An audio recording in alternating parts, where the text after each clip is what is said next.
Bon, voilà, on fait le petit tour des habits maintenant.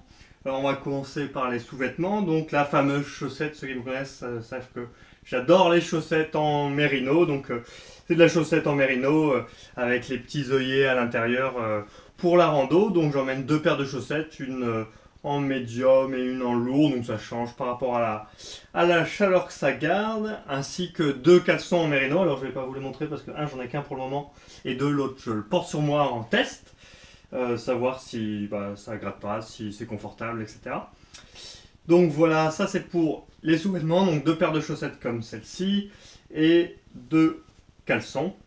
Voilà, après, bien sûr, un pantalon en mode base layer, ça c'est du haut de l'eau que j'aime beaucoup, c'est pas du mérino, je fais une entorse là-dessus, et bien sûr un haut en mérino en col, pas col roulé, mais col montant, manche longue pour garder un peu de chaleur.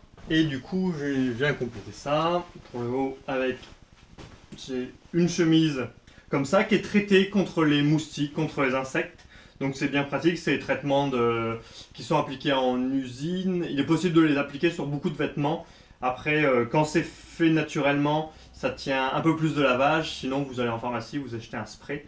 Vous le passez sur les vêtements et ça tient, je crois, 6 lavages. Donc voilà, après vous avez juste à pas laver vos vêtements et ça continue à tenir. Donc une chemise manche longue. Je fais une folie, j'emmène une deuxième chemise que j'aime beaucoup, qui est dans un tissu synthétique qui sèche hyper vite, qui est manche courte et qui est bleue, donc qui met un petit peu de couleur à l'affaire. En bas, j'ai oublié de prendre le pantalon convertible short que j'emmène, mais voilà, c'est pas bien important.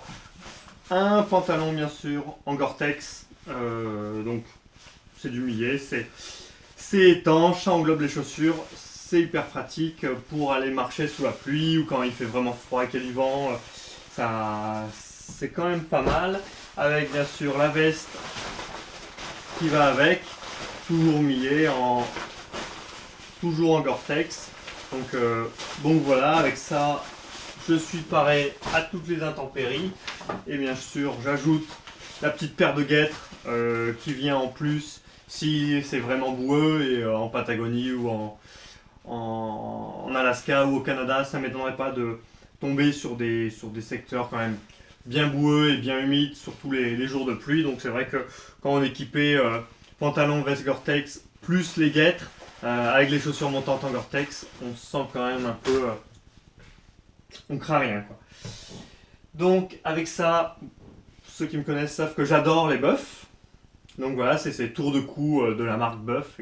Voilà, le terme générique c'est tour de cou. Donc j'en prends un en mérino qui est quand même bien long, qui permet soit de le garder juste pour garder le cou au chaud, et après il y a différents montages qui vont faire que ça peut faire office de cagoule, ça peut faire office voilà pour cacher. Donc voilà, c'est vrai que s'il y a un peu de vent qui fait froid, qu'on a la veste Gore-Tex, on met ça en mode cagoule en plus pour isoler un peu la tête. Et j'en emmène un autre qui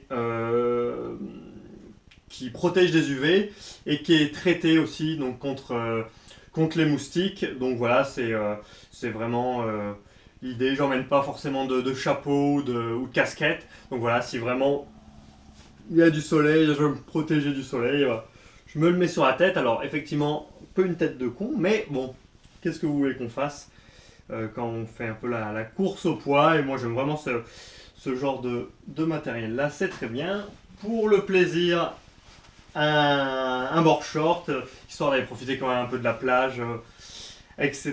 etc. Alors pour le moment il me va bien, en règle générale, après 1 ou 2 mois de voyage il va être légèrement trop grand, mais bon, c'est le jeu, je vais pas en racheter un pour ça. Alors après sur le haut, sur le plus technique, donc une veste en windproof, donc une soft shell windproof, donc qui va couper le vent vraiment, qui va permettre de faire une petite couche le soir quand c'est un peu venteux ou qui fait pas trop froid.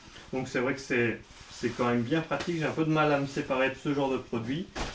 Et bien sûr une doudoune. Pour moi, une doudoune c'est du 000.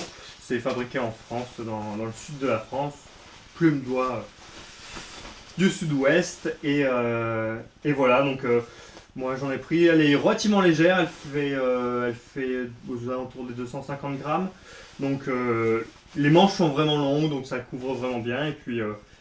Et puis ça apporte quand même de la chaleur très rapidement. J'ai pris un zip qui s'ouvre pas jusqu'en bas, j'ai pas de poche, du coup ça évite un maximum les ponts thermiques. Donc voilà, en termes poids encombrement, la doudoune ça reste quand même dans l'indispensable. Donc voilà, avec ça, ajoute une petite ceinture pour éviter de perdre le pantalon.